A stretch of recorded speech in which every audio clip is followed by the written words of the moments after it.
Good morning, everyone, and thank you for taking time to join us for the Utah Elder Abuse Awareness Day, our fourth annual event of this series.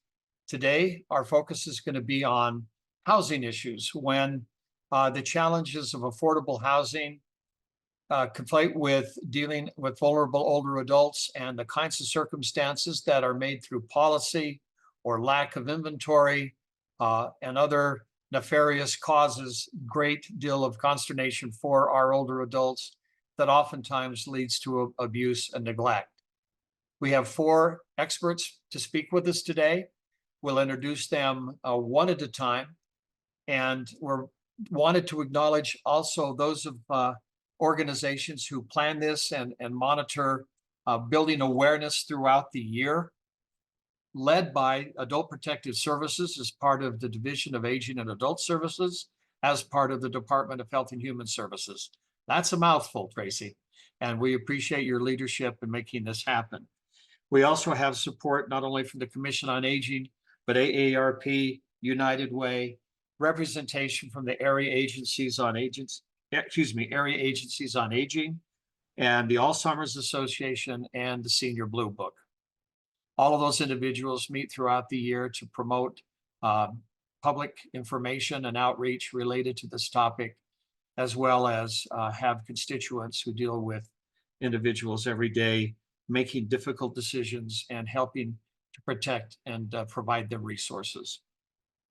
A couple of just notes that I'd like you to remember rather. I'm going to turn on closed captioning so that that's available for individuals that would be beneficial. And we will have a recording of this program on YouTube in a couple of days under the Utah Commission on Aging YouTube site. And you're all welcome to attach that as needed. If you have questions throughout, each presenter will take time for some questions at the end of their session. And if there is time remaining at the end of the conference, we'll open it up to a moderated panel conversation with all four. But put your questions on chat, and Tracy and I will monitor those to make sure that they get addressed at the appropriate time. We'd like to ask everybody to be on mute unless you are actually speaking in an exchange. And then at the end, there is an automatic, when you exit Zoom, there is a survey that will take you literally 60 seconds to complete that gives us good feedback on the presentations as well as how people found out about the conference. So if you'd please take a moment as you exit Zoom, it'll trigger the survey and ask you to take time to fill that out. We're pleased today to start with our keynote speaker, Carol Hollowell, who is Executive Director of Switchpoint Community Resource Center.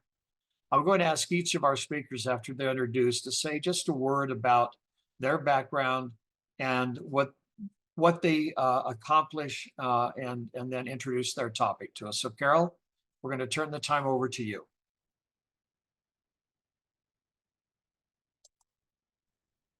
Thank you. Thanks, Rob. It was interesting because I got an email from Jake Murakami and I went, oh my gosh, I haven't heard from him. Jake and I met about 12 years ago, I think, when we were both working in the Senior Core program, which was super fun. It was foster grandparents and the Senior Companion Program and RSVP. And so I was in charge of the 5-county area and then ended up taking on 5 more counties after that. But it was a really great experience getting to kind of learn the nuances of especially in the low income senior, what they were really missing, which we'll get into kind of in my presentation about just needing connection and feeling like they were still involved in the community. So great experience. Like Rob said, I am the executive director, CEO of Switchpoint, and we started in 2014 down in St. George, and we're now in 4 counties, working on a 5th county right now in Utah. And it's been a really great experience to look at what are the needs of certain populations, targeted populations that would be dealing with lack of access to affordable housing and to other resources that have kept them probably, longer than needs to be in poverty and homelessness. So that's a little bit about me. We now have about uh, 550 units of housing, and we're working on another 100 right now. And it's been really gratifying to see how many um, people are impacted when they get into stabilized housing. So with that, Rob, well, let's just start my presentation here. One of the things that we've seen with elder abuse in housing especially is taking advantage of them. And we'll go ahead and next, Rob, and we'll just skip past that a little agenda one. We'll go past that next. So we'll start here. Interesting to me that we have, I feel like, quite a large population. When you look at 358,000 in the census of those over 65, that's pretty significant. We just got done doing a market study for another low income tax credit project. And in Salt Lake County alone, there was over 3,500 seniors above age 65 that needed deeply affordable housing. So that's like 1% of our whole state senior population, but is just in Salt Lake County. And it's a sobering thought when you really look at that number and think, man, when we're seeing people in their 80s trying to find access to affordable housing, it really started a push for us. In fact, I called Rob last year and asked him if he could help me with a senior campaign, trying to figure out how could we really do a drive for people to create deeply affordable housing for these seniors who need it so desperately. And and and I talked about it yesterday when we were at the Newsmaker breakfast of saying, do people really even know how many seniors are facing this lack of housing? And how does that fit into their fixed income? When our average right now at our two facilities is at age 74 is our average age there, and our average income is less than $1,200. So it's making a big deal in our communities when we're looking at how do we create this deeply affordable housing. Next, Rob. So here's our ongoing crisis. In Utah, we're in this crazy crisis of it. We're losing over 40% of our federally subsidized rental units for low-income seniors in the next 25 years. That's more than 15% of those units that could be lost by 2030. It just has really been on my mind the last couple of years when we look at these numbers because we're seeing this influx into the homeless system. That's our biggest population, is that graying homeless. And then when we're looking at how many affordable housing units we could lose because they're going to be turned over after their life tech's up, I can't even sleep at night when I think about how many this could put into the system that are going to go into homelessness, and then we got to figure out how to get them to that next stage of housing. Uh, Unless programs such as Section 8 and the low income housing tax credit are properly funded, Utah could lose up to 100 in senior housing units a year. We are seeing this already. I'll give a quick story of what happened last year. We've been running the winter overflows in Salt Lake County for the last 4 years. And last year at Mill Creek, a lady who is 83 is dropped off. She was really well dressed. All she had with her was an oxygen tank, and her daughter dropped her off at the front door and said, I need to go do something tonight. I'll be back later.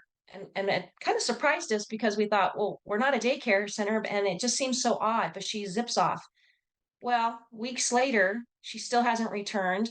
We were trying to figure out how to help this senior woman, and ended up moving her into housing and pulled in some outside sources because this daughter had been taking all of her money from her Social Security, so she had no access to anything.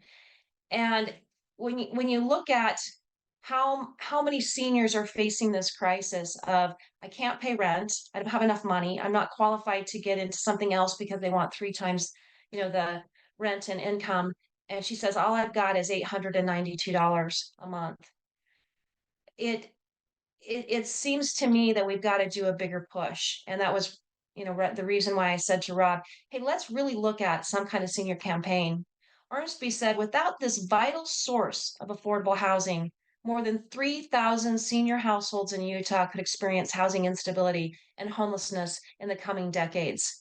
And that actually married up exactly with what our market study said this past week, in how many seniors are looking at this housing burden. Next. So one of the things that Switchpoint has been focusing on is we offer a lot of services, and this is statewide now in all the counties that we're involved in. But we operate soup kitchens and we operate emergency shelters in at least two of the counties. And then in Salt Lake County, we operate both our micro shelters downtown and in the West Valley Overflow. We have emergency food pantries, drop-in services at each one of our facilities. Subscription, people can figure out how to get into rentals through our website, and then coordinated entry points of access. The affordable housing that we've started creating has really been focused on the gaps that we're seeing in these communities. And when we looked at our first LIHTC project in St. George, it was, we have this kind of mix gap. One was for families that really needed 4 bedrooms, and the other one was seniors. We had no available low income senior housing. So our very first LIHTC project that we did was a 55 unit that was 1, 2, 3, and 4 bedrooms. And what we ended up doing was the whole top floor of this complex is 1 bedrooms. And the seniors really liked being on the top floor because then they didn't have to hear that donk, donk, donk, donk, donk, donk, donk, donk, donk, with kids running up and down the floors. And we were asking, we did a little forum with our population and said, what do you guys think when you're looking for affordable housing? And the senior says, we want to be involved we don't want to be isolated, but we also don't want to hear everything. So could we be on the top floor? And so that's why we designed it that way. And it's fun because a lot of these activities that we do can include everybody together. So when we have family nights or craft or our community garden, it allows everyone, include, someone who's 85 can be involved with, the 10-year-old as they work on these projects. And we've seen that this has been a really great way to build community. Next slide, Rob.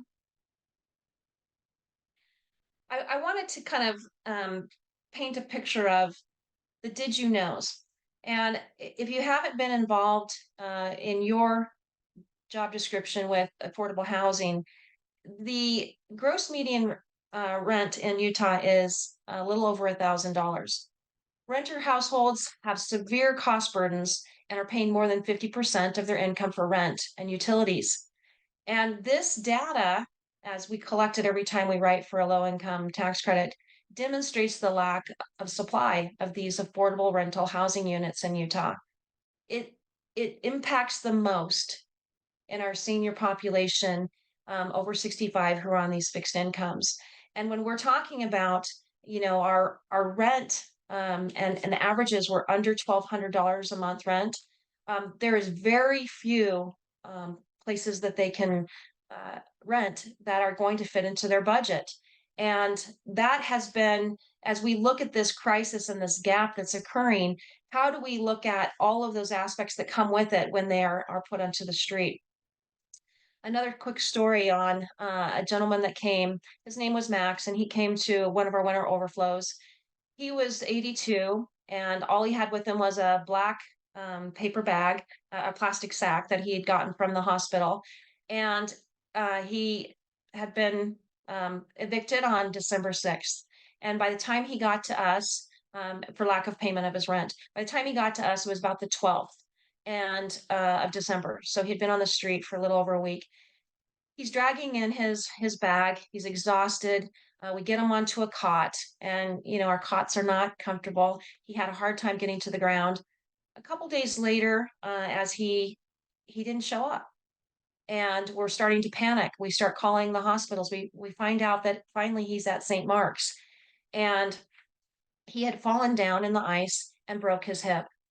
And couple weeks later, he's released and he comes right back to us. Now he's got a broken hip and he's trying to get on a cot. And when we really dug into A, how come you got evicted? And B, do you have any family? C, is there any way we can find a way to get you into better housing? It was a real struggle to figure out how to connect all those dots and get Max with a broken hip off of cots and into housing. Now, Max made less than $1,000 a month. And when his rent had been increased, he couldn't afford to pay it. He was trying to figure out how to pay it, but he couldn't pay it. And so after a 30-day eviction notice, then he ended up on the street. That, you know, tying that into this lack of supply, he just didn't have any other options that he felt that he could get connected to. And so it was I try not to get too emotional on it, but it is really sad to see, some of these elders in their 80s who have nowhere else to go and they're really struggling with finding their housing. Next slide, Rob.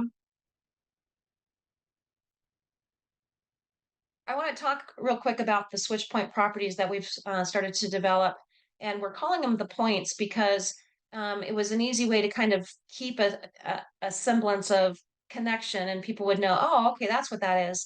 We started our first one in Salt Lake County, down off of North Temple, and it has 100 units. We opened it in 2021. Originally, we operated that same building. It had been empty for over a year because of COVID, and and as we were running overflow there, we thought, let's figure out a way that we could buy this building and convert it into studio apartments for seniors. So we started this one out of 55 and over, or if they were a veteran, and we just said, here's, you have to be 30% AMI, and keeping it reasonable. So we pay all the utilities and internet and provide a continental breakfast in the morning. But I think most importantly for this one is that we really try to make sure that there's a lot of connecting activities. And now we're into our third year at this facility called the Point at Airport. And we've been so impressed with the level of engagement. And right now we're running at about 87% engagement in activities. And some of our residents there who have really struggled with mobility, maybe don't come to all the activities, they get engaged in some, but 87% of them are regularly attending activities. And these activities can range from, hey, let's go to a concert. We got some free tickets to go hear the Children's One Voice Choir, or let's, have a veterans party, or let's, have any kind of activities that we want. Karaoke's been real popular, and that's been surprising to me. That probably gets our biggest level of attendance. But what we have seen is that connection of where they feel like, hey, I now have this neighborhood. And I know that Preston will be speaking later, but we have this vertical tiny home community, if you will, that allows them to get to meet their neighbors, feel safe, know that their rent's not going to get increased. A rent here is $450 a month, which means that anybody under that 1,250 range really feels secure in their housing and they feel like they know that they can make their rent.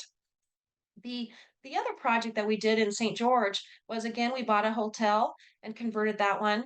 Right now we're in the beginning construction stages of a low income tax credit that we were awarded last year, and we're adding on another 60 units. So this one will be a total of 110 units. And again, we're really trying hard to make sure that they feel like they have a place that they can belong, and that they also have a place that they can afford down the road. Again, we've made sure that we do 50-year deed restrictions on all these properties because we don't want this to end as affordable housing at the end of a LIHTC 15-year mark. We want to make sure that the end of 50 years, that hopefully, I'll be dead by then, but somebody who's taking the reins of SwitchPoint will make sure that that can roll again into maintaining this inventory in deeply affordable housing. We've done a second one on North Temple. It's about 400 yards away from the first one, and that has 94 units. And it's again for seniors that are, this one is 62 and over, and same rent, $450. So as we've been plugging along, and that's, we don't want to be the only ones in the state developing deeply affordable senior housing. We got to make sure that everyone is getting on the bandwagon with us to see that there's this huge need. One of the things I will tell this group, because hopefully you've got some pull or power or some influence, is we've got right now over 450 people on our waiting list for those two projects in Salt Lake. It's heartbreaking to think, gosh, if we just had some more units, we could, give these elders a place that they could go. Next slide, Rob. I'm going to have him show a quick video so you can kind of see how these projects turn out. So go ahead and roll that video, Rob.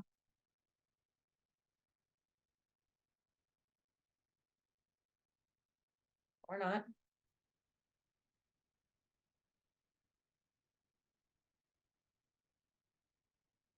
Huh. Well, it didn't play, so I guess it's missing when it came over to you. It's missing its thing. Um, Yeah, I don't see a video link in there. Sorry. Sorry about that. Well, we'll skip that and we'll move on. You just would have heard from some clients about how their experience has been. I wanted to talk about social connection because it really links to abuse, and when there's a lack of it. But healthy relationships can help people live longer, according to the CDC, and have healthier lives. Social connections can help reduce the risk of chronic disease and serious illness. And you guys all know about what those illnesses can be. We have quite a few of our residents who come into us and then a little later are put onto hospice, but they can stay there and have home health come to them. But we see that this isolation really starts to um, be profound with these heart disease, stroke, dementia, depression, and anxiety. Social connection can lead to longer life, better health, and well being, and it can improve their ability to manage their stress. One of the things you would have seen in the video is some of these residents who are able to tell their story of how they felt lonely, and that as their friends started dying off in their apartment complex that they were living in, they really started to feel alone and neglected. The thing that really started happening is we started seeing this huge spike in um, online dating, if you will. And we've been trying so hard to have classes of, hey, watch out for scams, protect yourself. And the Russian bride's not real. And we've had many of them lose their entire month's uh, income because they thought something was real. And it was all linked to this feeling of connection. I wanted to find, a spouse. I wanted to find a connection. I thought she loved me. And we've really tried hard as we've worked through this kind of the social connection piece to give them as many tools. We've had speakers come in and talk to our housing facilities and really focus on, hey, we can create other ways for you to make connections so that you don't feel alone. And that has helped a lot. Some of the classes or activities that we have are focused on um, activities that might help with dementia, activities like games, minute to win it activities that have been really popular with our residents, so that they can figure out, hey, I've got a little competition going on here, but I also maybe am learning things with my dexterity. And it's really brought out. There's a testimony on that video of one of these seniors who had attempted suicide many times after he had lost his housing and his spouse had passed away, and he was just so lonely that he was ready to end it. And after he started getting involved and really connecting with the other residents in the facility, he started to kind of perk up. And then he said, well, can I teach? I used to be a really good cook. Can I teach cooking classes? And hey, that's a fantastic idea. Let's have you, start a once a week cooking class. And so he does. And every Thursday, he enjoys himself because he can share his experiences and get connected to some other residents, and they're all teaching themselves how to cook in crock pots. But he feels like, hey, if I can have some of these healthy eating habits, but I'm also getting engaged with other people, maybe I don't need to end it all. And so we've really seen a big change in our residents um, in some of their habits. One thing that I shared in a conference last week was how long it takes for someone to kind of change when they come from either homelessness, like some of our seniors who've been on the streets for a bit. It takes them about 4 months, and we've been tracking this and doing this kind of in-house study, not necessarily scientific as much as, hey, are you finally sleeping without your boots on? It's okay, right? This is your home. You're not getting kicked out. And after that 4 month, we're seeing a change in their circadian behavior where, okay, now I can sleep at night and I don't have to, keep one eye open, or I'm not pacing all night long. And and part of that healthiness of getting enough sleep was that feeling of safety and connectedness that they can finally say, all right, my guard can be let down. I'm okay now. And so that's been a really refreshing, I think, benefit and outcome of having these seniors live together. Next slide, Rob.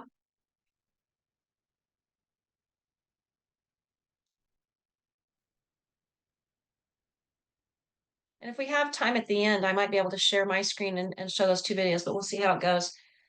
In this community crisis, I think that social connection is not only has a positive effect on individual health and well-being, but there's lots of positive outcomes at this community level. And we collaborated with Wasatch Community Gardens, and they came out to our point at airport to help us put together a community garden. And I was kind of debating how many people are really going to want to participate. And pretty soon, before you know it, not only did they want to have garden beds out front, but now they were saying, could we do a fundraiser and build greenhouses in the back? And I'm like, oh, I guess so. So we start doing this fundraising activity, and pretty soon we've had some volunteers come and build two greenhouses in our back of our property. And we had originally only had about five people that were gardening, and then it kind of grew to 15, and now we have about 25. And so they said, hey, we have so many people fighting over these garden beds. Can we, make another spot? Sure, we don't need the grass. We'll turn them into more community garden space. That support and the relationship that they're having, they are thriving in this activity of community gardening. They get to decide how many tomato plants that they want to do, and now they're using the guy who was teaching cooking to help them make salsa with all the stuff that they're harvesting. But how cool is that, that we can see these residents feel like they are giving back because they're growing things and they can work together. And instead of feeling lonely, they have this feeling of being included, being involved. The stat that had popped up as I was preparing for this said 1 in 3 adults in the US feel lonely, and 1 in 4 feel like they have a lack of social and emotional support. We're trying to do a survey amongst our 500 residents every month on how are they feeling now? How are they feeling? Is their loneliness getting better? Is their lack of social and emotional support rising? Where they feel like, they're getting more support. And it has been interesting. It doesn't happen right away. But those that have been living with us for more than a year see a significant change in how they feel about their loneliness and their support systems, and that they feel like they now have people to, back them up when they need it. Next slide, Rob. Darn it, you're not going to be able to see this video either, probably. Wonder why those didn't come over to you, Rob. This was a really great, if you get a chance, you can go pull it up on YouTube, but Voices of Impact series on why social connections matter to your health. Really what he was talking about is how many facets of our life are impacted when we have good connections and when we don't have good connections. And man, we've seen this over and over again, no matter what kind of housing units we have, whether they're mental health, whether they've been substance use facilities, or whether they've been our senior housing projects, every single one of them has been critical. If we can keep those social connections, then we see that the health issues improve with that. So it was a good video. Next slide, Rob.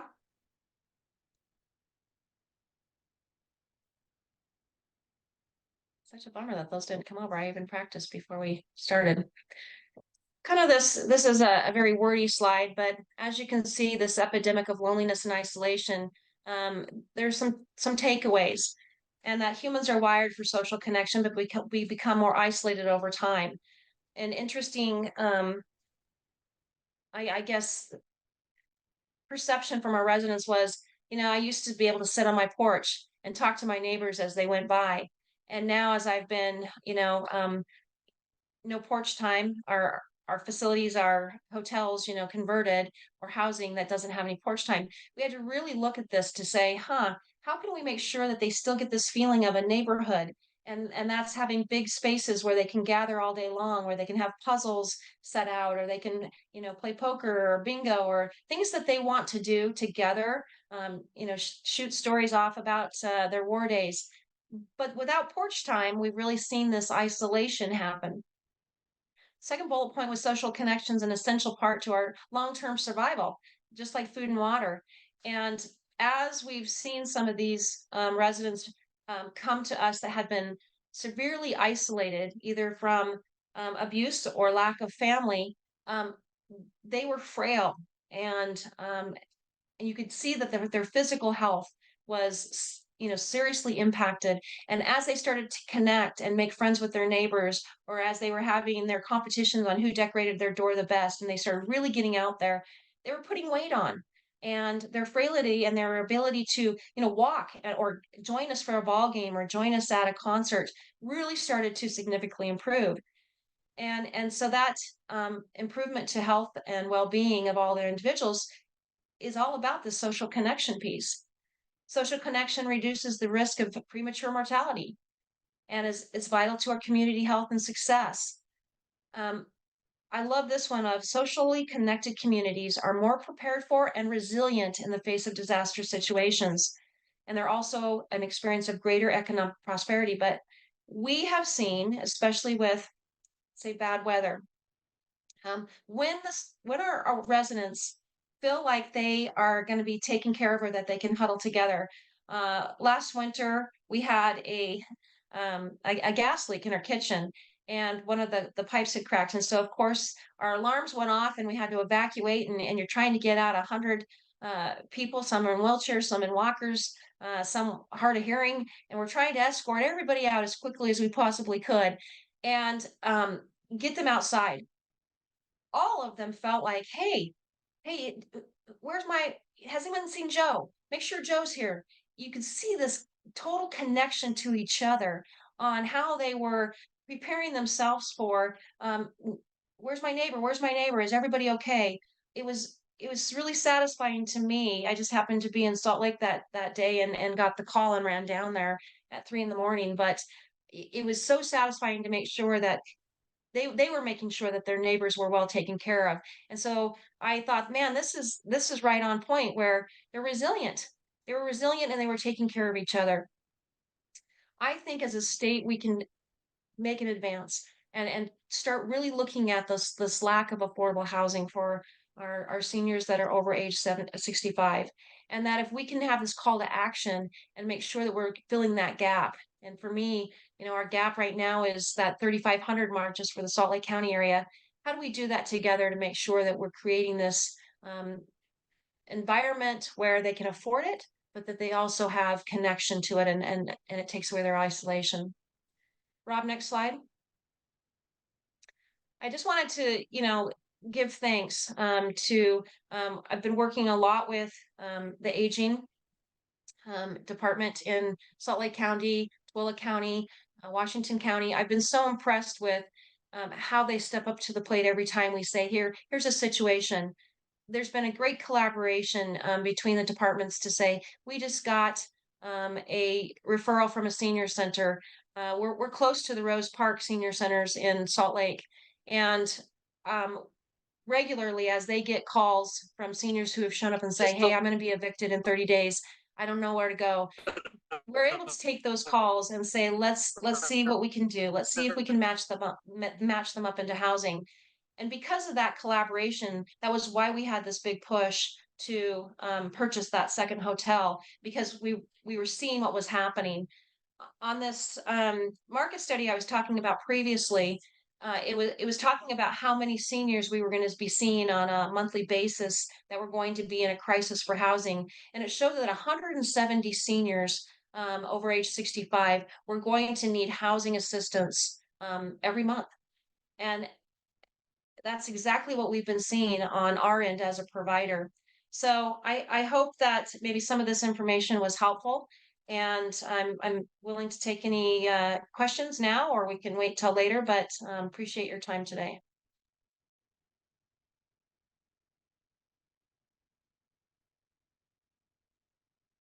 So, Tracy, are you monitoring the chat to see if we have any questions for Carol at this time?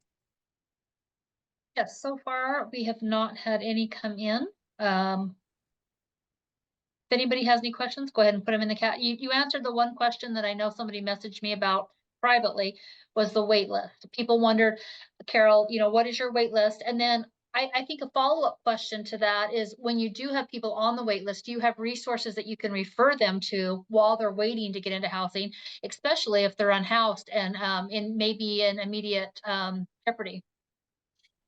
Yeah, that's been a tough one, and I think that's why we've, as a agency, have tried really hard to continue to look for properties and build more. We're working on another in Salt Lake County, another 76 units right now to try and fill some of that gap.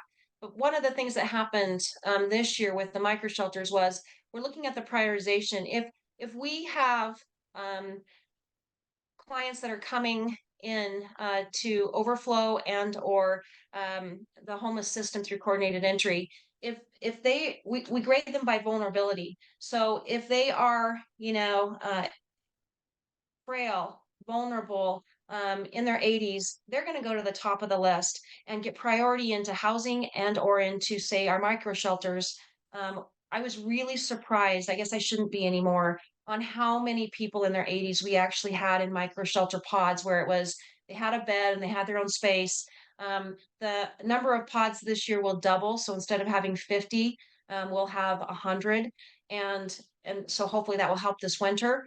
But again, we really are trying hard this year to figure out how to get another 400 units as quickly as possible to make sure we're fitting that need right now in Salt Lake County. In the other areas, in the other counties that we're involved in, we certainly are referring to as many partners as we can that have maybe available housing. But I got to tell you, it's not been easy. There's not been, as far as I know, any openings in senior housing, which would be 62 plus, in any of the counties that we've been involved in. So it's been a tricky one. So my solution is build more, build more, build more. Thank you. We have one more question. Can you talk about any resources that might be available for short-term assistance to pay things like back rent? Yeah, there's depending on what county you're in, but there is rental assistance available through almost every county. And if you can contact, any of the agencies that deal with homelessness in the county. So for example, SwitchPoint, if you went to switchpointcrc.org, you could click on assistance. And then if they weren't, we can refer you, let's say you were in Iron County, but you were reaching out to Washington County, we could refer you to the resources that are available for back rent. There's quite a few resources for helping with utilities or back rent, when people are getting behind. It's more tricky to figure out how to get somebody back into housing, as far as trying to figure out how to do a deposit and a couple months rent. There's a lot of money in the TANF pool, which is for temporary assistance for needy families, but there's very little in for single adults or elderly. So we're trying hard. We have a scholarship pot that we do as SwitchPoint through our fundraising, so that we can help when we get phone calls and they haven't fit into any of the other housing prevention, homeless prevention or TANF rapid rehousing, and we know that they're going to be in this gap. Then we have a scholarship pot to make sure somebody can have at least a month's assistance. Thank Carol, you. thank you Are so there, much. we Go have ahead. two more, we Oh, have you two have more more. questions. Do you want to take them or do you want to go on? No, go ahead. We have time. Okay. Are there units for couples in these situations? We take couples at any of our housing projects. That was critical, especially when we're dealing with some of our elderly couples, they don't want to be separated. And so we take couples, we know it's a studio or a 1 bedroom, but it's big enough for them. So yes, absolutely, we take couples. I see that next question was advice to hospitals about discharging patients that are facing challenges. That has been many conversations with hospitals, from Intermountain to St. Mark's. We are begging them as providers in the state to please not just discharge somebody without a connection, or to give us a heads up before they just drop somebody off at a shelter. It's much easier to figure out while someone's still in the hospital some housing opportunities, rather than when they show up with a bag of, their clothes and maybe no meds. So we've been really trying hard to talk to the hospitals about, please give us heads up as providers and let us know before you're going to discharge somebody that you know is going to be homeless. And maybe that gives us, an extra foot in the game before we get them at the shelter. All right, Okay. Carol. Are we good, Tracy? Great. Yes. Thank you, Carol, very Thanks much for having me. information. I promised the group that when we get this posted, we'll have the video side worked out. I ran right, thank across you. another feature here, and I don't know if it would have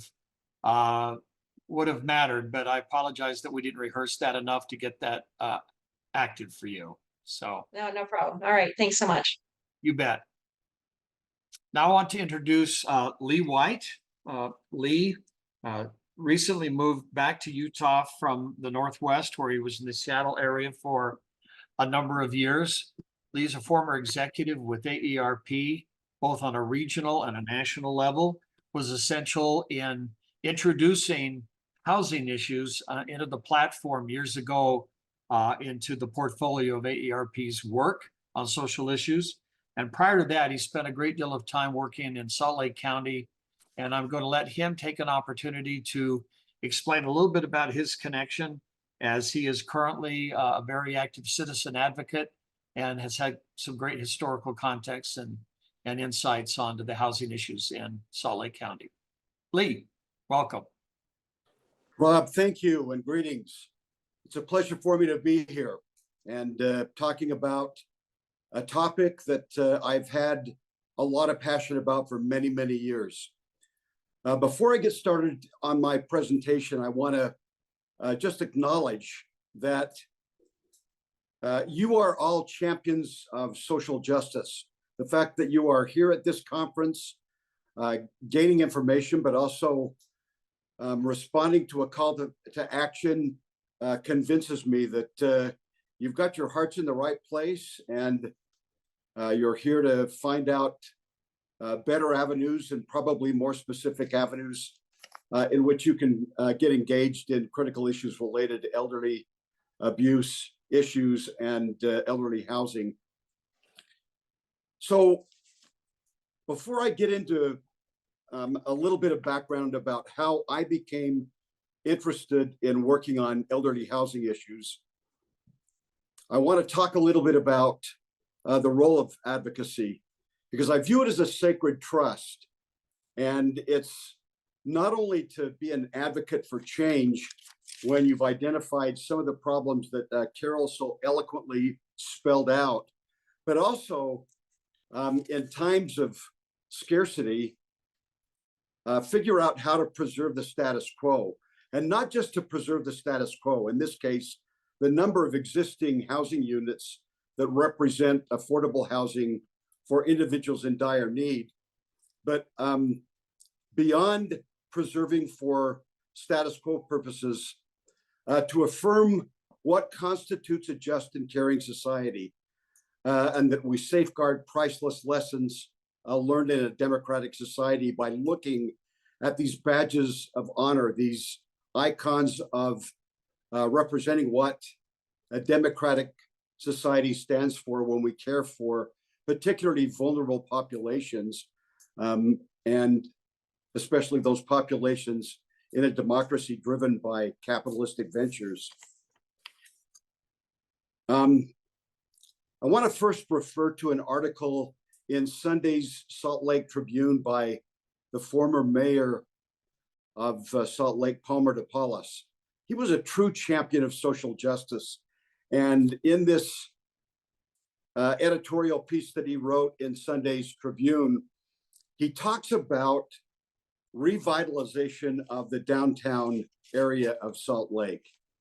And he makes no reference at all to the possibility of blowing up a Bravenel Hall, which ought to be enough to raise all of our ire and get us concerned about figuring out how to advocate for that. But he also makes reference to the loss that it would represent for what used to be Japantown. I'm going to read just a small excerpt of this. He's going back and talking a little bit about what happened in 1969 when the Salt Palace was created, and you had a thriving community called Japantown. Conservatively, 2,000 individuals who resided in the downtown area, and a number of businesses that were Japanese businesses that had migrated to that area on First and Second South between Main Street, some even going up to State Street down to as far west as Third West. And it was a thriving, vibrant community where they held annual celebrations centering mainly with the Zen Buddhist, or not the Zen Buddhist, the Buddhist temple and the Japanese Church of Christ.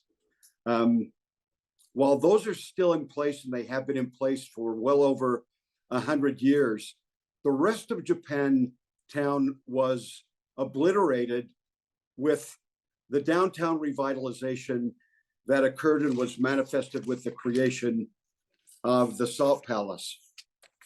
Palmer DePaulis, as a champion of social justice, is giving us fair warning.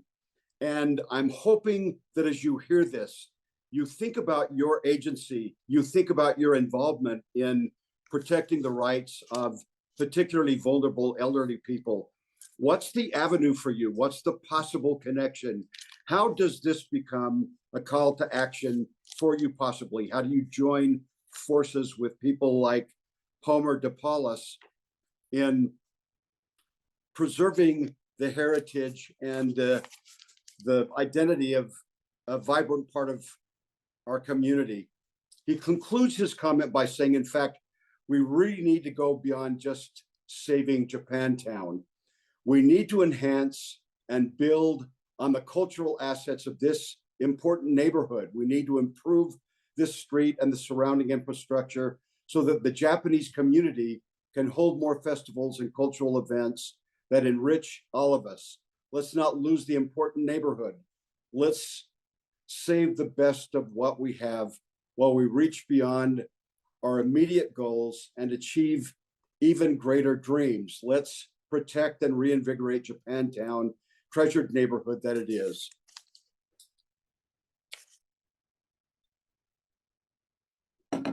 So this is a segue into how I got involved in working on elderly housing. I was a student working at the University of Utah and finishing up my bachelor's degree when I was asked to do a practicum with the Community Services Council. And I came across another champion of social justice, Dr. Lowell Benyon, who was the director of the Community Services Council and would take a lot of the gerontology students from the University of Utah and have them interview individuals who lived in the Central City area of Salt Lake, and had me interview a number of displaced Japanese, first generation and second generation Japanese people who had been displaced from downtown areas with the creation of the Salt Palace. It was a real education for me about how this community, Salt Lake City, never fully recovered from the eviction of Japantown with the creation of the Salt Palace. I hung on to that as I remembered how fragmented the Japanese community became. They went from already having a population concentrated in the downtown area of well over 10,000 people to a mere small percentage of that. And the residual cultural manifestations of that fine culture are still captured today by the Buddhist temple and the Japanese Church of Christ having annual festivals in that First South area between Second and Third West. But if you go back and look at other indicators of what happened to the Japanese community after the creation of the Salt Palace, I'd refer you to Intermountain Histories. They do a fine job in an article written just a few months ago about how this community never recovered. And you had a large number of individuals who were displaced from housing projects at that time. But it awakened in a number of individuals a way of dealing with that. Let's not just pity what happened to this community and several other cultural communities in the downtown area and on the Salt Lake West Side with rejuvenation and revitalization projects. Let's figure out what we can do to advocate for changes that would shore up those cultural communities and give them a chance to thrive and recover. In 1977, I finished graduate school at the University of Utah and was hired by Shauna O'Neill with Salt Lake County Aging Services. She gave me the Older Americans Act and said, these are the projects that are funded. I want you to pay particular attention to some of the things that you raised in your interview about things that aren't covered by the Older Americans Act that we ought to be working on, like housing. So at that point, I started focusing my attention and grant writing and funding with that multi-complicated organization called Salt Lake County Aging Services, ways in which we could expand projects and products and services for older people, particularly vulnerable older people in Salt Lake County. But we also started doing greater education because I started calling the county housing authority, the city housing authority, and the very few housing corporations, private nonprofit housing corporations that existed at the time. Keep in mind, at this time, promoting elderly housing, especially affordable housing, was not a popular thing to do. It wasn't talked about at kitchen table conversations. We didn't have conferences like this to talk about the deficits, the kinds of needs that Carol eloquently articulated a few minutes ago were things that were evident back in the late 70s and early 80s. It's just that there were very few viable solutions to address those problems.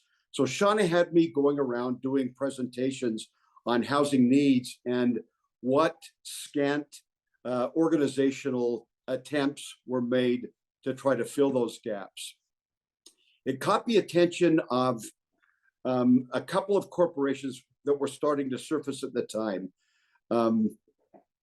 First of all, the Episcopal Management Corporation had determined that housing for elderly and people with disabilities was an urgent need in their congregations. And Otis Charles, the Archdiocese for the state of Utah, and a real strong social advocate and a champion of social justice, organized the Episcopal Management Corporation and hired the newly formed Danville Development Corporation to manage St. Mark's Tower, like right in the same neighborhood as Phillips Plaza. So you had some emerging housing projects that were starting to develop at the time. And it wasn't enough. I remember talking with Art Woolston and Vicki Cottrell, the CEO and the president of the Danville Development Corporation, and the link with the Episcopal Management Corporation about the demand they were facing. And they faced the same kind of waiting lists that Carol talked about with these projects in Salt Lake County. In fact, they didn't measure it by the number of people as much as they did by the fact that it's probably going to be 2 years before we can get you into this project.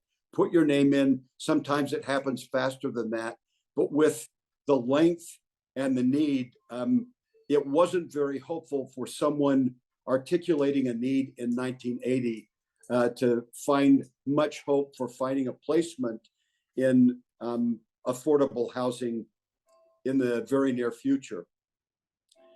So it came to my attention with one of the presentations I was doing around the county on the need for more elderly housing, that the Danville Development Corporation had been hired by the Multi-Ethnic Development Corporation to manage a newly forming high-rise west of the Salt Palace called the Multi-Ethnic Senior Citizens High-Rise. And they hired me to manage that. And that really solidified my desire to be fully engaged and really a very strong advocate for elderly housing from that point on. And it introduced me to the guy who became the strongest model for political advocacy that I've ever met, Carl Inouye, who was the Dean of Art and Architecture at the University of Utah, the creator of ASSIST, an organization that helps architectures develop housing projects for nonprofit organizations and targeting lower income clients. And he was also the president of the Multi-Ethnic Development Corporation and the genius behind the Multi-Ethnic Senior Citizens High-Rise. This project was intended to really take in a lot of residents from really decrepit, dilapidated housing projects like Whitmore Court. I don't know if any of you recall that kind of housing that existed in the downtown area, but they were predominantly occupied by older people. They weren't very hard to tear down because they were falling apart to begin with, but places like the Multi-Ethnic Senior Citizens High-Rise became filled with individuals who were residents of the downtown area. And instead of displacing them from dilapidated single room occupancy hotels and motels and dilapidated housing projects, there were a few housing projects like the Multi-Ethnic High-Rise, the Jackson Apartments, Phillips Plaza, St. Mark's Tower, that began housing a lot of these individuals who called the downtown area their home and were really anxious about facing the prospect of elder abuse facing them by way of being evicted by a place they had called home for possibly generations. The creation of the Multi-Ethnic High-Rise opened the door for a lot of other organizations and a lot of other projects to come together and take a more unified approach.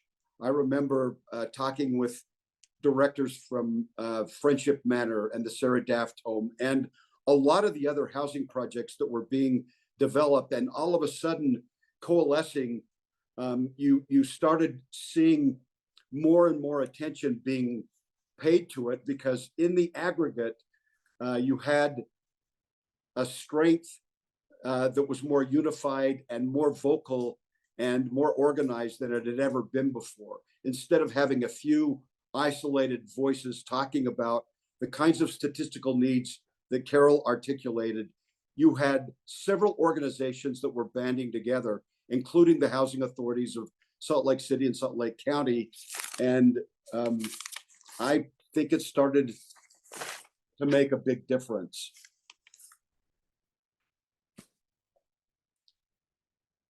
So at that time, I did that for about 6 years, from 1980 to 1986, and experienced all forms of advocacy, including having people like Tim Funk with the Crossroads Urban Center come over one day and say, I hear you guys are having a hard time getting UTA to put a bus route in front of the Multi-Ethnic High-Rise. and they're recommending that you advise them to put it in their strategic plan, and they can possibly accommodate it within a couple of years.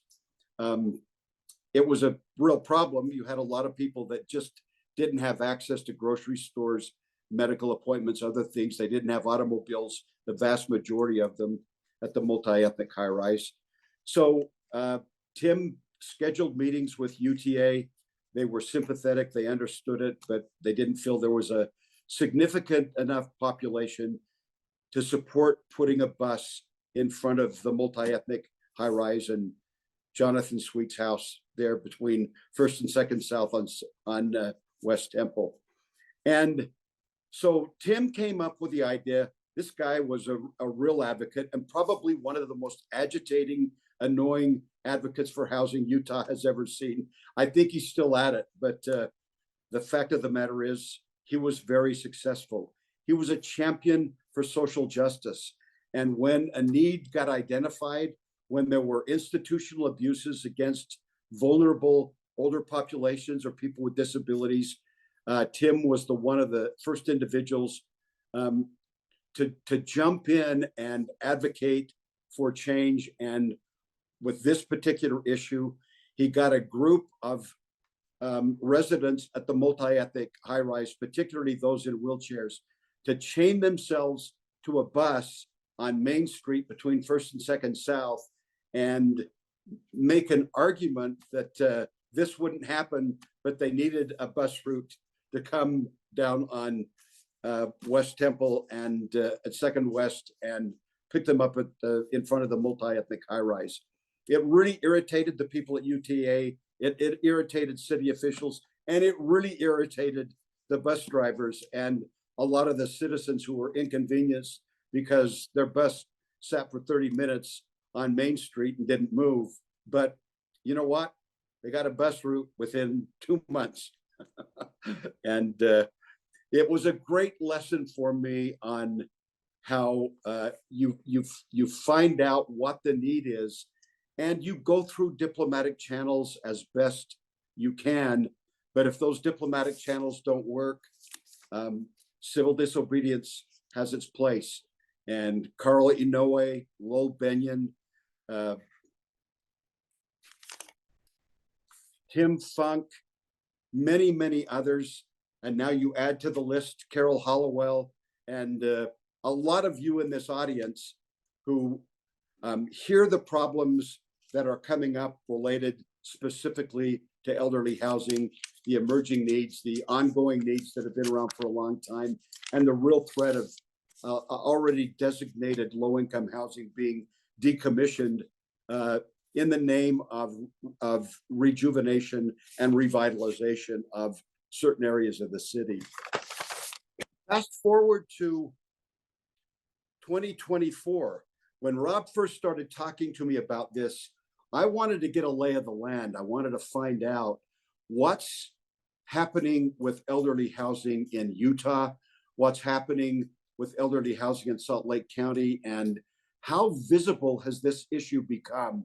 Because back in 1980, when I had my advocacy gene provoked, it was not something that you picked up in a newspaper and read on a regular basis. It wasn't on the nightly news, either locally or nationally. So just since Rob talked to me about this less than a month ago, I've already brought up Palmer DePaulis's editorial in the paper from last Sunday.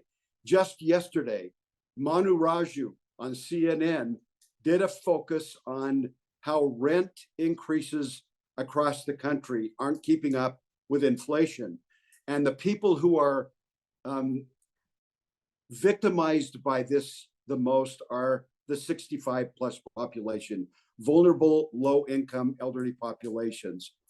There have been a number of editorials in the Tribune, actually too numerous to count in the last 4 or 5 weeks, editorials about homelessness, editorials about reshaping and revitalizing the downtown district. And I'm afraid nobody's asking the question. We've got the ability to make these exceptional changes But should we be doing it? Who's victimized by this? Who's possibly going to lose out in this? And what do we do with the people who are displaced? What do we do when we've shut down industries and parts of our cultural heritage that have had meaning and value, even for small percentages of the population, when we engage in discussions about revitalizing the downtown area by tearing down things like Abravanel Hall and moving out certain housing projects, or possibly the Buddhist temple or the Japanese Church of Christ to make room for a hockey team. I'm not criticizing the Smith Entertainment Group, but I'm hoping what you're feeling right now is, what is my mission? What is my agency's mission related to protecting a cultural heritage, and more specifically to this conference, the needs of elderly individuals who might be abused by policy changes with Erin Mendenhall or Jenny Wilson related to how things get revised in the downtown area. Other things, Lester Holt does an NBC nightly news program on homelessness among the elderly, increasing by 17% since the pandemic. And a lot of us know that a lot of that happened because you had the moratorium on rent waived, and it opened the door for developers and managers of housing projects to take low-income individuals and evict them because they wouldn't be prohibited from doing that anymore. There was an article in the paper that this morning, despite homelessness spiking, Utah officials say they are moving in the right direction. And I wondered if that was moving in the right or moving in the right direction. Carol Hollowell is quoted in that as saying, you know, a lot of people who are victims of recent homelessness are elderly, and they don't have options. They don't have really a lot of places where they can go. This is another place where I hope your activist gene is calling you to action, where you're looking forward to examining the mission of your organization and examining what possible legislative solutions might there be to this. Who is my legislator? And are they aware of how I feel about the concerns about shrinking housing stock for particularly vulnerable populations? The other thing that I picked up on that is front and center with media today, different than previous times, is the promotion and advertisement for high-end housing for older people. You've got Tom Selleck, Magnum PI going on television ad infinitum, ad nauseum, talking about home equity conversions for AAG, and using normal people, people who look just like you and me, who have made a choice to use HEC and give up the equity in their home so they've got money to live on.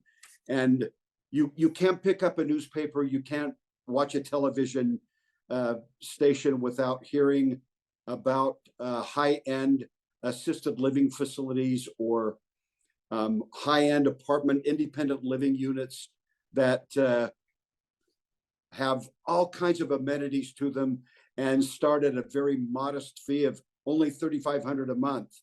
And I don't see many of those organizations promoting housing for the 65 plus population, where 50% or more of their total income is Social Security. That's 37% of men and 42% of women have 50% of their income coming from Social Security. And if you look at individuals who have 90% of their income being based on Social Security. That's 15% of women and 12% of men. And we've got Carol talking about the woman who has income of $892 a month and can't afford the low income housing that's available because that eats up disproportionately a high percentage of what income she has. These proposals and promotions and come-ons for modest to wealthy elderly are largely ignored, but they create a huge vacuum for those of us who are advocates for more and more low-income housing, and sometimes it's just to preserve the status quo. Let's hang on to what we've got. Thank you very much. That's all I have to say. If you've got any questions about my ramblings, I'm happy to do it. Rob, back to you.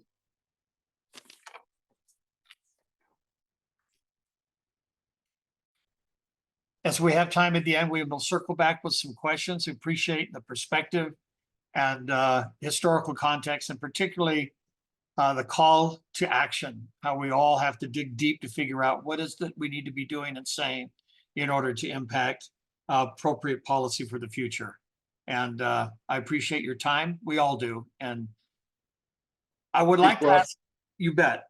Well done. We need to ask everybody, just take like 15 or 20 seconds and stretch.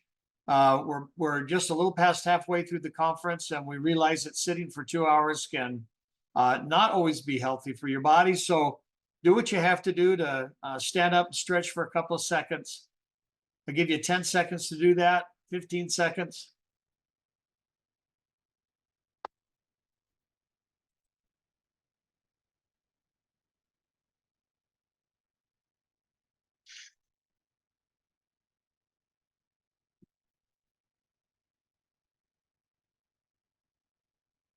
Okay. We're ready now to introduce you to Tara Rollins. Tara has worked in this sector for a long time and has been very, very effective. Hosts some really wonderful annual summits on housing, and spends a great deal of time on the Capitol Hill advocating for our citizens and our constituents. She is the executive director of the Utah Housing Coalition. Tara, feel free to say other things about your work and let me know when you're ready to start your slideshow. Okay, thank you very much. Again, Tara Rollins from Utah Housing Coalition. I just want to say we are a membership-based organization, and we go from anyone from homeless services, for-profit, nonprofit developers, investors, state, government, etc. So we have a large gamut of members. I want to start off by just thanking everyone here for doing the work that they do, because the work is so important. It devastates me to think that we are not taking care of the people that we as individuals now are being successful. And why aren't we taking care of the people that really got us here? And so thank you so much for caring about seniors. So we can start the slideshow. And so I'm going to kind of quickly go through my slides. You'll be able to have access to my slideshow afterwards. I just want you to have as much information as possible that you can refer back to, because housing is full of acronyms, and it's very confusing sometimes to kind of understand when people are talking, the jargon. So next slide. So I want to say the number one rule is keep people housed. Next slide. So affordable housing is relevant to all of us. If you're paying more than a third of your income to housing, you're not living in housing you can afford. Because if you have a hiccup, it often sends you in a tailspin. And so that also includes your utilities. Next slide. So when you're looking at a senior and you're looking at what is, rent affordable for somebody who's receiving SSI, and as you can see, $274 is not going to make rent unless you're living in something that is subsidized. So this rule is obviously not being successful for most of our seniors that are on fixed incomes. Next slide. So who are the seniors competing with for deeply affordable housing? When you're talking about deeply affordable housing, that is 30% of AMI, and that is about $18.26 an hour. And so if you want more information, there'll be a link and you can go into the GAP report and see more information about other statistics that exist. And so, 43% of our are competing with people who work. And, as you can see, the senior population is 23% of, extremely low income, and disabled. We have people that are going to school, et cetera, that are fighting for the units that are available. Next slide. And so I wanted to point out all our median, large occupations in Utah. And as you can see, the number of jobs that are low wage and not being able to afford a 1-bedroom unit is huge. I mean, we have, a lot of, jobs that just do not pay.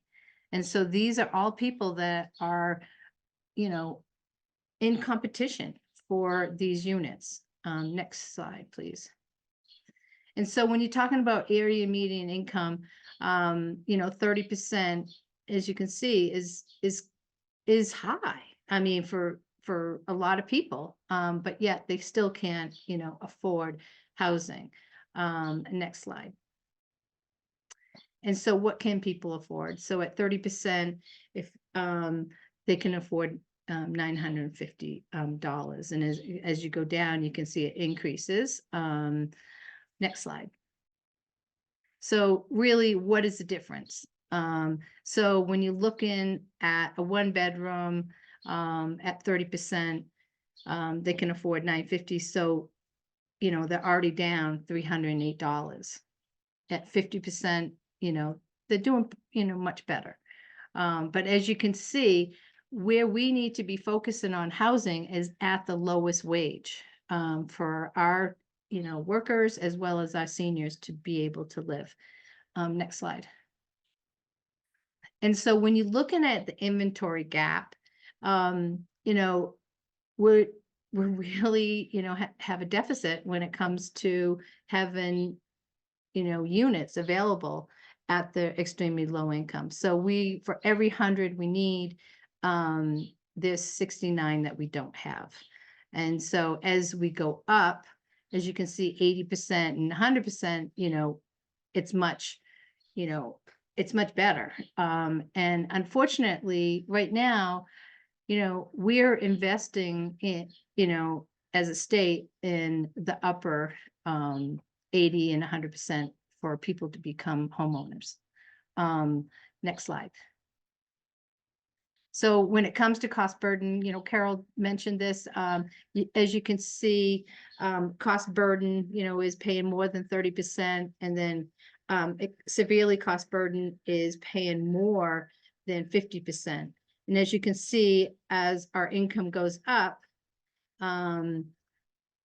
there's less, I would say, need to be investing in higher income properties because they're not paying. I mean, majority of their income is not going to rent.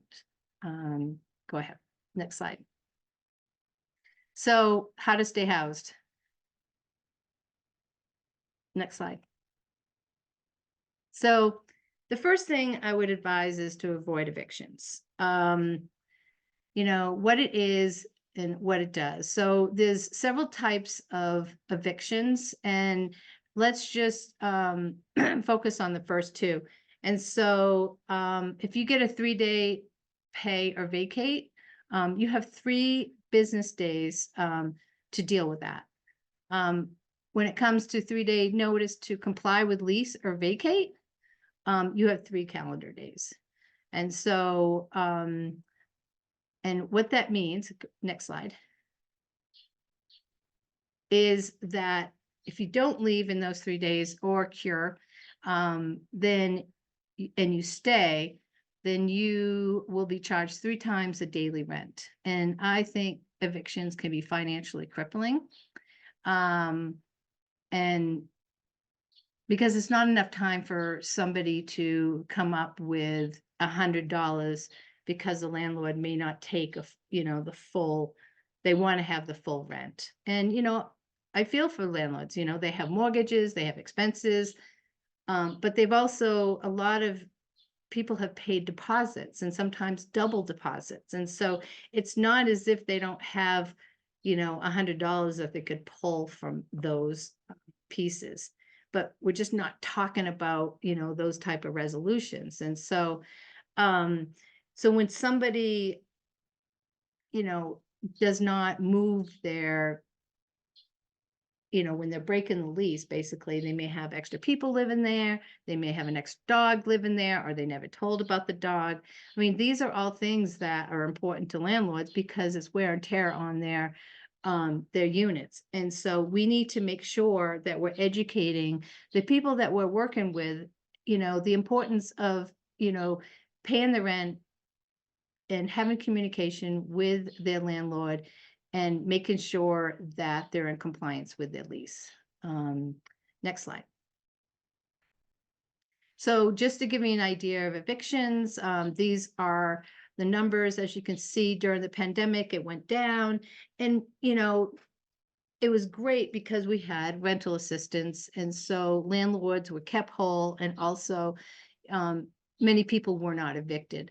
But the issue really was, people have not been able to afford their housing and have been paying more than 50% of their income for a long period of time.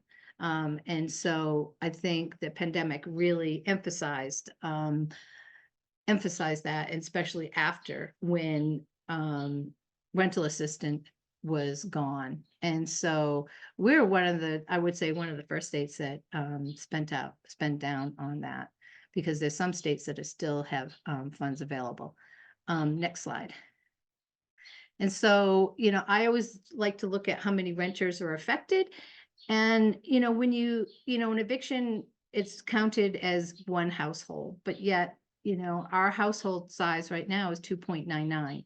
And so when you look at how many people are actually affected by this, it's huge. And so, next slide. And then when you look at the average eviction and, what it costs and how many, and you look at the total judgment, and if these were all paid, this is all funding that does not go back into the community. Next slide. So just so you understand what a judgment is that somebody will have a previous balance, and then, they haven't paid. And so on the 9th, they go to court and goodness, I just forgot the word, but basically, they go to court, and the landlord or the lawyer, and make it active. I'll use that one. And then late fees and pet rent, insurance, admin costs, they charge to serve a notice. And then the treble damages, as you can see, is a higher amount because these people could not move out until October. And so that's a huge amount of money. And back when this went into effect, I would say rents were much, much lower, and people's, incomes were more significant towards at that time, and they weren't paying, most likely more than a third or 50% of their income to housing. So and then court costs, attorney. So the total judgment is that amount. So next slide. And so, comply with lease. What does this mean? Breaking the lease. And so we kind of already talked about those items. And so, next slide. So looking for a new place to live. So here are some of the items that can be abused by some, I would say, landlords. Not all, but there are people that take advantage. And so when you're working with somebody, I want you to know that, application fees are being charged and by each person they apply to. But before they pay the fee, what they really need to do is ask about what the criteria is that they need to meet to be accepted into their application to be accepted. And so that is so important because they need to tell you that. And if they don't tell you, then have the person walk away and go to someplace else because they really need to know and make a decision. Okay, well, will I fit in here? And so what happens sometimes is, the landlord will take, 10 applications and then sort through them and really only do one of the background checks. That's really, bad practice. And unfortunately, people are doing it out there. And so also at the time of application, you can also ask what fees will be charged on a monthly basis. And so fees consist of valet trash. It could be a portion of the property tax. It could be like a portion of the utilities in the common areas. Most likely it will be the cable now. A lot of places include want to get paid for the cable. And you don't have a choice of what your cable is. So you need to know all those items right up front. And also, other fees that could be charged, like your late fee, if you're late a few times, I mean, late fees can be up to like $250. And so, look at those items to see if they can afford them. And the other thing is, if you have an eviction on your record, let the landlord know upfront. If you paid it off, let them know. Let them know, hey, this was 5 years ago and I had a roommate that wasn't paying, or we got divorced, or, all those items, tell your story. I mean, but make sure it's true. Because we want to be as honest to landlords, so they'll be honest back. Next slide. So who do you call for help? The one place, in our county, Salt Lake County, is the Utah Community Action Mediator. They actually are a statewide program, and they help negotiate between landlords and tenants. And oftentimes, we're seeing that people's leases are not being renewed, or they have to move out in a certain time frame. And especially for seniors, if a mediator could talk to them and buy them some time and say, hey, they've been living here 10 years, can you give them 2 months? They've accumulated a lot of stuff. So communication is so important. You could call your local agent services, or 211. 211 is only as good as the updated information they have. So if you're an agency, continually update 211 so they have the current information. And basically, if they do not know, they cannot fix. Lee said, activism. And so, make sure you call in your people who are in charge, mayors, commissioners, state legislators, call your federal delegate, to say what is happening. Next slide. And so how can you help? I mean, I think Lee had, really put out the word, let's have some action. And so one thing I'll say is that a lot of people think giving information to legislators is lobbying. It is not lobbying. So and your job says you can't lobby. Well, this isn't lobbying. You can call your representative and say, hey, I work in this field and this is what I'm seeing.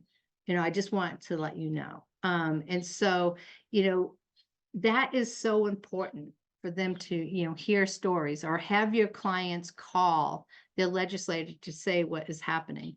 So, one of the things is application fees. I think that we could set up a system that is fair for all. And, having, people more active in those conversations, I think is important. Additional fees, the park and valet, all of these should be included in the rent. Think back, for us old people, when we first started renting, it was rent and that was it. Or you pay your own utilities or utilities included.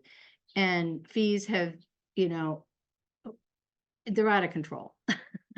And so just to let you know, 2 bills last year we worked on failed.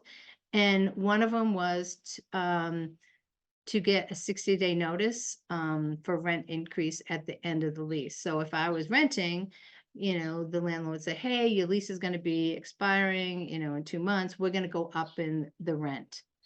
And so most leases say that you need to give a 60-day notice if you're going to not renew your lease. So I think it's only fair that someone knows if the rent is going to be increased to be able to make a decision. Or else if they can't afford it, then they'll need to find a new place to live. And then also eviction records, to be expunged. A lot of times judgments don't come forward. And so, we want to make sure that, these people don't have an eviction on their record because it's so hard to, get it off your record. Next slide. So, look at time. Okay. I have quite a few slides on this, but I want to make sure that the information that you would have. So home ownership is important.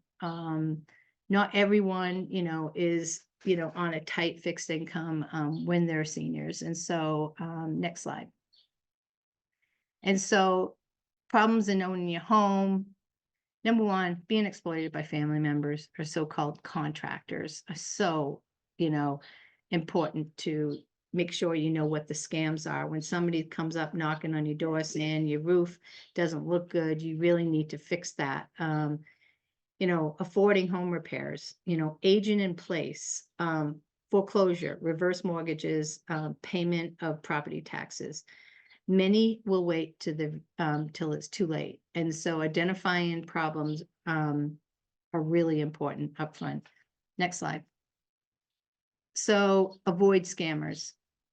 Make sure that they never give cash in advance, never pay until the job is done, and make sure that people, the get rich quick schemes, they're everywhere. Neighborhoods, family members, church members, they're just there.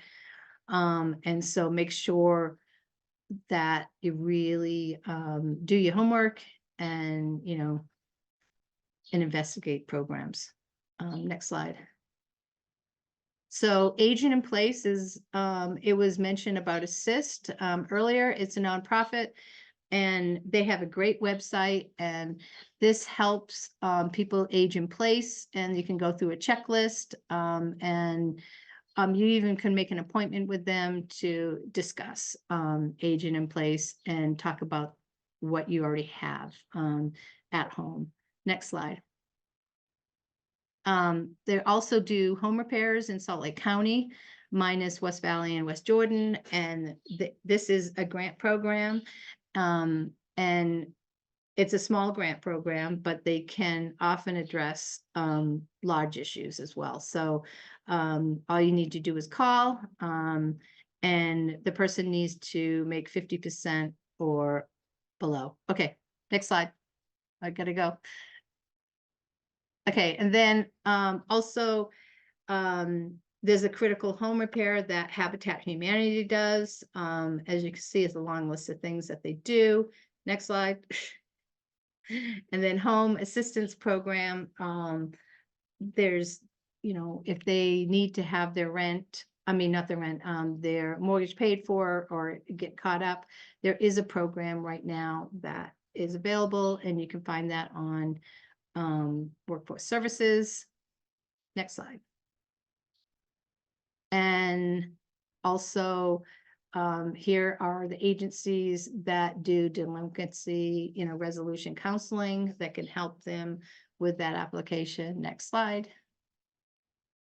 And then I wanted to mention reverse mortgages, and these are the agencies that do counseling. And so, next slide. And then also, this is the next one is the homeowner assistance program, and they can do a lot of items as well. Next slide.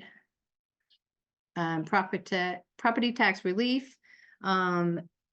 Many people don't take advantage of this, and they really need to if they qualify. So there's several different kinds, and you know, additional information. There's a link there to all this. So next slide. For renters, next slide. Homeowners, next slide. Number one rule, keep people housed. Next slide. And that's it. Thank you, Tara, very much. And great resources. Remember, all of these will be posted on the website. Not only the video will be posted, but also these separate PowerPoints will be posted so folks can take some time to go through these significant resources. Moving right along, Preston Cochran. Introducing him, he's the CEO for the Other Side Village. Preston, I think you're going to drive your own program with this. So the time is now yours. Thank you. Let me get this up here.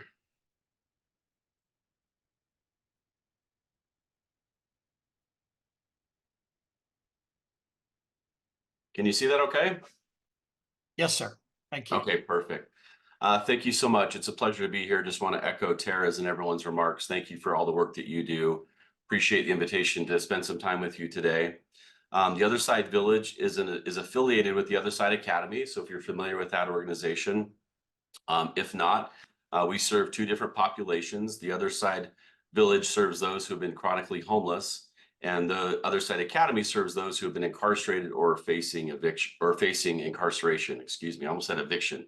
Thinking about housing, so incarceration. So two different populations. I'd like to start off with a quote, and the quote is from Mother Teresa, and she said, "We think sometimes that poverty is only being hungry, naked, and homeless.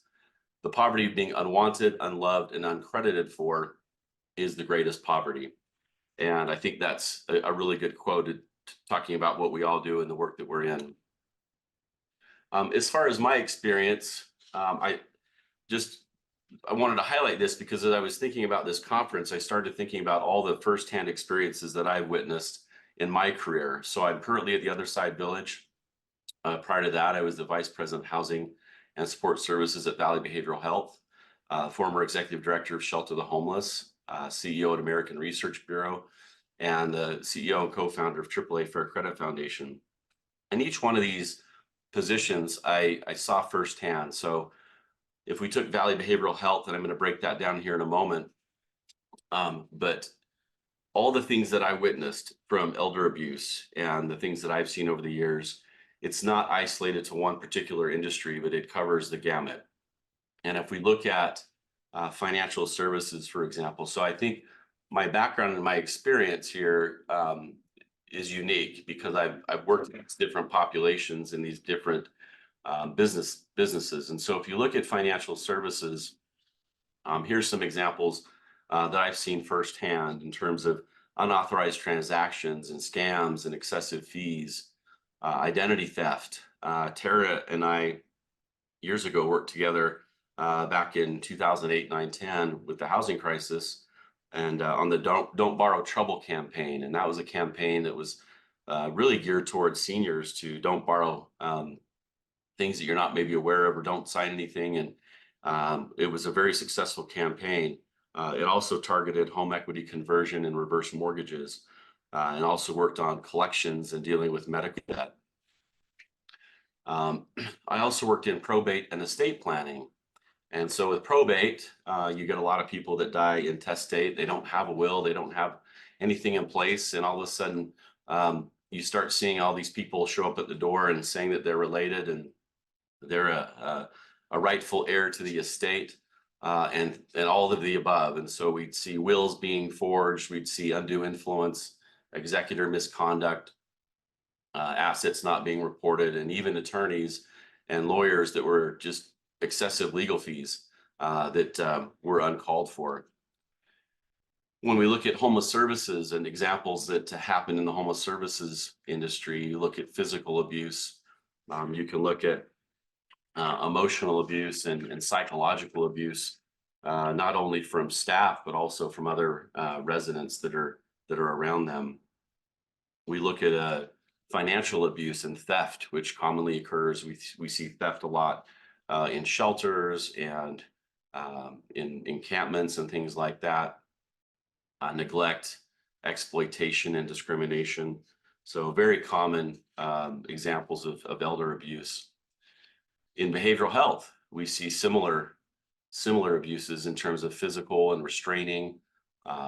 We see isolation and verbal intimidation, some cases over medication, sexual abuse, assault, neglect, exploitation, coercion, discrimination, and some of the staff are not even fully trained, or they're understaffed in general.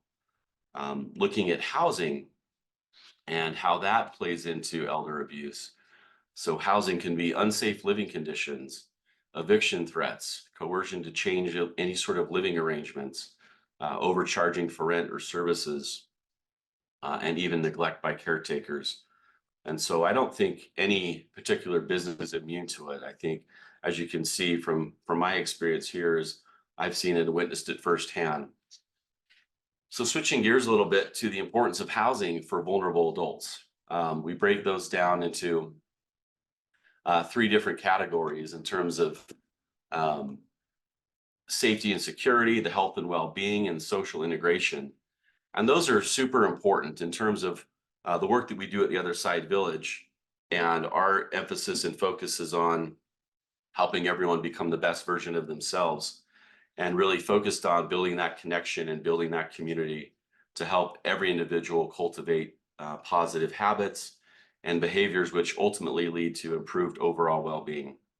The social integration part, which Carol touched on, the housing solutions that foster community and help prevent isolation. I've seen that. I've seen many people in supportive housing and permanent supportive housing where they don't ever come out and they don't know their neighbors. And it's one of those sad occurrences when staff don't continually check up on people. When we look at the current housing challenges in Utah, we all know there's an affordable housing shortage. The availability of deeply affordable housing for seniors and disabled adults, there's just not enough to go around. The rising housing costs, which we are all faced with, especially here in the Metro and Wasatch Front, but even parts of southern Utah, people are priced out of the market. When we look at accessibility issues, a lot of the apartments, even the newer things that I've walked through, they don't accommodate physical disabilities. They don't have wide doorways, they don't have ramps or handrails, and accessibility features like that can be an issue. The supportive services, such as home health care or transportation, those are challenges that our seniors are facing. When we look at number of individuals experiencing chronic homelessness, this is on a national, this isn't particular to Utah, but we see this upward trend continuing every year for the past several years, and that continues to grow. What are the factors then influencing homelessness? Those factors include generational poverty, unemployment, lack of deeply affordable housing, lack of affordable health care, lack of mental health and addiction treatment services, domestic violence, racial inequality, the end of COVID era funding, and finally systemic failures. There's been a focus on housing first for many, many years. And when we look at housing first, it doesn't always solve, it's not a across the board solution to solving homelessness. And what we do at the Other Side Village, we take a human first approach. Housing is important, but we also believe that in the power of human connection and making sure that people feel loved and know how to give love, and offering safety and work experience and accountability and connection. Those are what really help individuals overcome homelessness. So the mission of the Other Side Village is to permanently change the lives of the chronically homeless. We do that by creating a community of healing and purposeful living. We're founded on the conviction that housing alone will never solve homelessness, but community will. So when you couple that with high quality, permanent, deeply affordable housing and a strong culture of personal growth and social connection, that's the heart of our model. When we look at the guiding principles, we have 6 guiding principles, which is 1, a viable transition from the streets to a permanent home, a home that both you and I and anyone would want to live in, a neighborhood that is safe, beautiful, trusting, and nurturing, a community that helps us thrive, a job that works with our own individual and unique challenges, and advocates that help me with the whole person change. So right now, if you're not familiar, in Poplar Grove, we have secured 38 acres of land at 1886 West Indiana Avenue. We are currently in the construction phase of that. We're putting in utility lines today. So as you drive by, you'll see construction zone, and you'll see what will eventually be the Other Side Village. So here you see I-215. The airport would be up north by the public lands charge point charging station. And we've got that portion of the land here, which is the eastern build zone. So we've been doing soil modification, and we went to the native soil, and we brought in new organic soil, and we're now in the process of, as I mentioned, putting in all the utility lines. The footprint of what the Other Side Village will look like includes 430 unique tiny style cottage homes. Each one of these homes will be anywhere from 250 to 400 square feet. Some of these, as you can see, are connected. So there might be a duplex where there's a shared wall. Each of the neighborhoods are micro neighborhoods in the community. So anyone would have their own home. Those homes face inward. As Carol mentioned, that porch effect. The porch time is very important. And we intentionally built the homes, and the layout will be where all the homes face inward so that the neighbors can see each other and they can spend quality and be able to care for one another. Again, this is Redwood Road, Indiana Avenue. So Indiana Avenue is 800 South and 1886 West, which is where the village will be. The 430 homes are the village. In the southern part of the campus. We have a couple of different unique things that make the campus unique. First would be a community inn. The Other Side Village, which I'll talk about in a minute, we rely on social enterprises to help generate revenue to maintain and keep our programs free. The community inn will consist of 21 unique air-style B&Bs that are available for nightly rentals for the general public. There'll also be some social enterprise space where we'll incubate and have other micro enterprises that are available, whether those are our own or through other community partnerships. We'll have an on-site medical clinic, an on-site community center, a market, a pet supply, a boutique, barbershop, salon. And this is all in phased construction. So phase 3 will also include an outdoor performing arts and auditorium. And people say, well, why are you doing these, the community inn and auditorium? These are social enterprise spaces. These create jobs. These create revenue for us to be able to provide our services for free. And those jobs, more importantly, allow individuals to pay rent for their home and take care of any necessary living expenses. Right now, we're in pilot phase. So the pilot phase will consist of 60 homes. Those are single and double occupancy, so adults only. Won't be for children or families. As I mentioned, an on-site medical center, community center, and social enterprises. When the Phase 3 is completed, we'll have 430 homes with other amenities, and that will encompass 38 acres. This is an overview of what the other side village will look like when it's all done and completed. There will be a bus line that runs here along 8 South Indiana Avenue. We do have a social enterprise around the corner, which I'll talk about here in a moment, which will employ several of our residents there, and then other social enterprise spaces that will also create job opportunities for individuals living in the village. As far as the expectation or what are the community rules, there are 3: pay rent, abide by civil law, and follow community rules, similar to an HOA. But what's unique about the community rules is that the community is the one that comes up with the policies and the rules and the expectations, not staff. Obviously, we do have some input on that process, but we're a unique community and we rely on those who are in the community to come up with what they feel is best for the community. Safety and security is first and foremost the most important part of the village. Our peers are the first line of defense. Our neighborhoods are organized in 25 to 30 homes. Each neighborhood will have a tribe leader. There will be neighbor councils for problems that can't be solved between neighbors. And when other issues can't be solved or resolved, police will be called for any criminal offenses. So I mentioned this is a home in which we would all like to live. This is an example of one of the homes which was built by University of Utah architectural students. The residents will be at or below 30% of area median income, and the rent is based on the size of the home, as I mentioned, 250 to 400 square feet. Some pictures of one of the completed homes. We have about 30 in construction, and about half of those are done right now.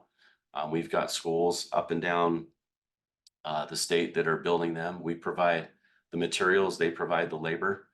And this is a home that was a partnership collaboration with the Home Building Association and HomeAid Utah, which was in the Parade of Homes. You can see it has a porch. You can see it's well done. It's well maintained. It's got a full-size kitchen with appliances, a stove, a fridge. We go back to that. A bedroom, a sleeping area, air conditioning and heat. In order to qualify to move into the village, we're not just going to say, here you go, here's a home, good luck. We have what's called our village prep school. So there's 2 stages for village life. And we know that the demand for housing is extremely high. So in order to become a resident, it begins with the application and interview process. To qualify for the village, one has to be considered chronically homeless and a Utah resident, and which means they must be homeless for a minimum of a year or had multiple incidents over the last 3 years. Most have a disabling condition, whether it's mental or physical, and they must be able to demonstrate an ability to pay rent in the amount of $300 on average per month. 2 of the things that we don't accept are sex offenders and arsonists. Residents can live in the village as long as they want, or however long they may choose, as long as they're following the rules. The phase 1 consists of a 6-month or more immersion. It's a safe place for them to come. Here they set personal goals. They get access to mental and medical services, access to social services. They're paired up with a coach, which I'll talk about in a moment. And we've also got random drug screenings. Once they complete the village prep school phase, then they're able to qualify to move into the village, which is permanent and deeply affordable housing. It's independent living. They continue to have interaction and build community with their peers. They have ongoing support groups and on-site village coaches. So our prep school, this is a picture of our prep school, which is up to about 30 individuals for individual to qualify. We've got about 20 right now that are participating in the program, and we're filling that quickly. Just like Carol has a waiting list, we too have a waiting list, but our process takes a little bit longer to go through. We want to make sure that every individual that comes in, we've done our best to vet them. And first and foremost, they have to want to change. They have to want to be clean. They have to want to maintain sobriety. They have to be able to demonstrate reflective capacity and their ability to communicate. And we bring them in for a 2-day immersion. so that they can see it firsthand and we see how they do. So far, we have everyone that's come in has been accepted. The door is always open. They can leave whenever they want. We don't charge rent for them while they're in the prep school. It's an intensive, immersive experience. We pair them up with a village coach. So these are 4 of our 6 coaches. This is before they graduated from the Other Side Academy. These are individuals who have living examples of the efficacy of the program. They've done everything that neighbors are asked to do, and they have the credibility to show others how to change just as they've done. So these are pictures of before they started the Other Side Academy. And here they are today, 4 of them who have successfully graduated and are now staff at the Other Side Village. They're non-clinical, they have lived experience, they have thousands of hours in peer accountability. They live on site with the community, and they're able to facilitate and help facilitate whole person change. The democratic therapeutic community model is an inclusive community where individuals can find stability, belonging, and a sense of purpose. A therapeutic environment is where residents can access a range of support services. As you can see here, they are with their hands up, so they're voting on something, whether it's a new rule, a new expectation. It could be someone that's coming into the community and they're all giving their support for this new individual as they're accepted into the community. But it's peer support, it's peer led, and individuals are held accountable for their actions. So we know that anyone that's experienced homelessness, whether it's situational or chronic, they may face complex and interconnected challenges. And the village provides that comprehensive support that addresses their physical, emotional, social, and vocational needs. Another unique aspect of our approach, we hate to call it a program because it's more of a journey, but we operate social enterprise businesses. The Other Side Academy, which you may be familiar with, has the Other Side Movers. They have the Other Side Thrift Boutiques, the Other Side Builders. The Other Side Village operates currently 3 social enterprises, the first being the Other Side Donuts. We've got a brick and mortar store opening on the 26th of June, located at 760 South Redwood Road. Invite you and your family and friends to go check it out. We also have the Other Side Freeze Dried, which is our food business, and then Succulent and Arrangements. As part of the process, individuals in our that are going through their journey, we assign them a role, and the role could be something that they're interested in or not. Here you see a picture of some of our folks working in our donut shop, fulfilling an order of whoever it might be where we're delivering donuts to. And this allows us and allows them to see how they do in a work environment. It also gives them and provides dignity of work. Once they graduate from the prep school into the village, and they would be hired as an employee, they earn a wage, typically an hourly wage. One example would be, we've got one person who's been with us for about 8 months. We've got several that have finished and are just ready to move into the village, but construction's been a little bit delayed, so we're anxiously awaiting for that. But this individual will be one of our shift leads at the donut shop, which, as I mentioned, is opening in about on the 26th, so coming up here shortly. The saying that we have here is it takes a village, as you know. It takes a village to raise kids. It takes a village to help individuals who are coming out of and exiting homelessness. This is an example of an outreach event we did down on 300 West called The Block. Here, we served over 400 people. We cooked hamburgers, hot dogs, and this is one of our ways that we get people to talk to and help them come off the street. So with that, I'll open up to any questions. And if you have any questions, you can visit our website at theothersidevillage.com. Preston, we have a question. It says, what is the percentage of the homes will be let me start over. What percentage of the homes will be physically accessible for people with disabilities or those with limited mobility? So in the prep school or in the village, maybe just clarify that. It doesn't say. Also, will the community itself be physically accessible for all residents in the village? It doesn't Yes, it will specify. be, it will be physical. We have units that are specifically designated for individuals that might be in a wheelchair or have limited mobility.